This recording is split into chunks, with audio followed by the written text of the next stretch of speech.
இப்போ நாம் பார்க்க போகிறது குரூப் சியிலேருந்து ஒரு மாணவரை தெரிவு செய்யணும்.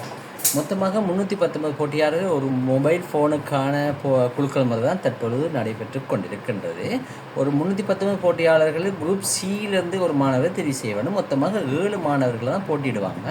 அந்த அடிப்படையில் நாம் குரூப் பியிலேருந்து FF19 ரிஃபா ரனீசன்கின்ற ஒரு மாணவி, N47 ஜிகே மாய்ஸ் என்கிற ஒரு மாணவன் தெரிவு செய்யப்பட்டிருக்காங்க. நாம் இப்போ சி குழுமத்தை பார்ப்போம். இப்போ சி குழுமத்தில் யார் 45 மாணவர்கள் போட்டியிடுறாங்க.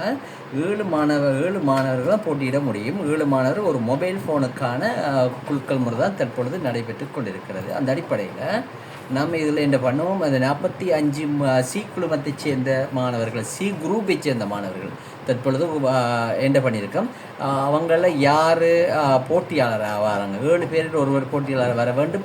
அந்த போட்டியாளர் யாருங்கிறத நம்ம பார்க்க முடியும். இப்போ பார்ப்போம், அந்த போட்டியாளர் யாருங்கிறத நம்ம பார்க்கலாம். தற்பொழுது கிடைச்சிருக்கு GG64. நீங்க பார்ப்போம், GG64 உங்களுக்கு தெளிவாக விளங்கும் நினைக்கிறேன். GG64, இந்த GG64 யாருங்கிறது நம்ம என்ன பண்ண விளங்கிடும் பார்ப்போம். சி குழுமத்தைச் சேர்ந்த பார்த்துக்கொள்வோம். ஓகே, சி குழுமத்தைச் சேர்ந்த யாருங்கிறத திருப்பி இருக்கா பார்த்துக்கொள்வோம். GG64 right. GG64